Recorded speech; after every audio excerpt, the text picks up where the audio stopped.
Hello বন্ধুরা, তোমরা সবাই কেমন আছো?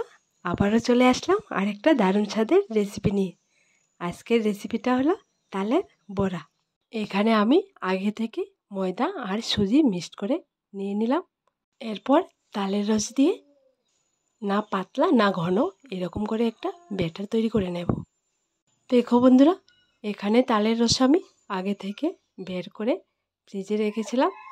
তোমরা আমার মতো তালের রস বের করে দেখো বন্ধুরা, তোমরা যদি আমার মতো তালের রস আগে থেকে বের করে ফ্রিজে রেখে দাও তাহলে একদমই নষ্ট হবে না, অনেক দিন রাখা যায়।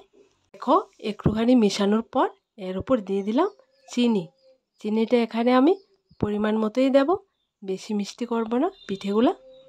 তোমরা যদি চাও এই পিঠেগুলা শিরের মধ্যেও ডুবো করে খেতে পারো।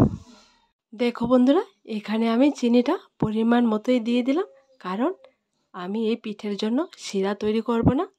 পিঠেটা বানানোর পর যদি শিরাতে ডুবো করতাম তাহলে আমি চিনির পরিমাণটা কম দিতাম, তাই আমি এখানে পরিমাণ মতো চিনিটা দিয়ে দিলাম। দেখো বন্ধুরা, ব্যাটারটা একদমই শক্ত রয়ে গেছে, তাই আরেকটু পরিমাণ তালের রস দিয়ে দিলাম।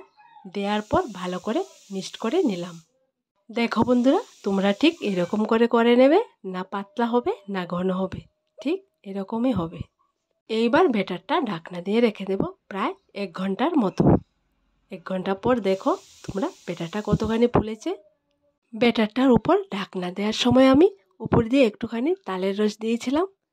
দেখো, এখন একটা চামচ দিয়ে ভালো করে মিক্সড করে নেব। তোমরা এই তালের মরশুমে যদি নরম তুলতুলে ফুলকো ফুলকো তালের বড়া খেতে চাও তাহলে আমার এই রেসিপিটা ফলো করবে। একদম কম সময়ে তোমরা ফুলকো ফুলকো তালের বড়া তৈরি করতে পারবে। দেখো বন্ধুরা, ব্যাটারটা আমি রেডি করে নিলাম। এবার নারকেল কুড়া দিয়ে দেব। আমি আগে থেকে নারকেল কুড়িয়ে রেখেছিলাম। ব্যাটারের উপর দিয়ে হাতাটা দিয়ে ভালো করে মিক্সড করে নেব ব্যাটারের সঙ্গে। আর এখানে আমি দিয়ে দিলাম স্বাদ মতন লবণ। লবণটা আমি নারকেল কুড়ার সঙ্গে মিক্সড করে রেখেছিলাম, তাই তোমরা দেখতে পাওনি। দেখো বন্ধুরা, তালের বড়ার ব্যাটারটা একদমই রেডি হয়ে গেছে। এবার বানিয়ে নেব। তালের বড়া ভাজার জন্য আগে থেকে চুলোয় একটা প্যান বসিয়ে রেখেছিলাম। তেলটা যখন গরম হয়ে আসবে তখন অল্প পরিমাণ ব্যাটার নেব আর তেলের উপর ছেড়ে দেব। এরপর উল্টিয়ে পাল্টিয়ে গোল্ডেন ব্রাউন কালার করে সবগুলা তালের বড়া ভেজে নামিয়ে নেব। দেখো কালারটা কত সুন্দর হয়েছে। এখানে তালের বড়াগুলো আমি 2টি প্যানে তৈরি করেছি। দেখো, এটার মধ্যে দিয়েছি একটু ছোটো গুলগুল করে। এই তালের বড়াগুলো বানানোর সময় তোমরা কোনো প্রকার বেকিং পাউডার বা বেকিং সোডা দেবে না, কিছুই দিতে হবে না। যদি তোমরা 1 ঘন্টা আগে ব্যাটারটা রেডি করে রেখে দাও তাহলে দেখবে ঠিক আমার মতো নরম তুলতুলে ফুলকো ফুলকো তালের বড়া বানিয়ে নিতে পারবে। তাই তোমাদেরকে বলি, তাল ফুরিয়ে যাওয়ার আগে একদম আমার মতো করে নরম তুলতুলে ফুলকো ফুলকো তালের বড়া বানিয়ে খেয়ে দেখো।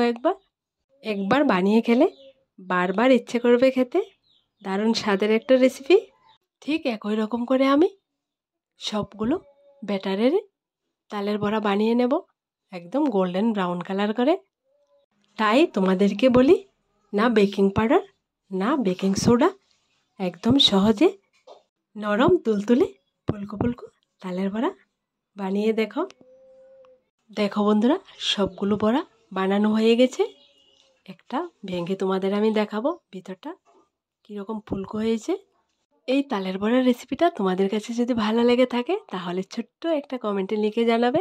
আর আমার দেওয়া রেসিপিগুলো ভালো লেগে থাকলে লাইক, শেয়ার এবং সাবস্ক্রাইব করে পাশে থাকা বেল বাটনটি অবশ্যই ক্লিক করে রাখবে আমার দেওয়া নতুন নতুন রেসিপিগুলো দেখার জন্য।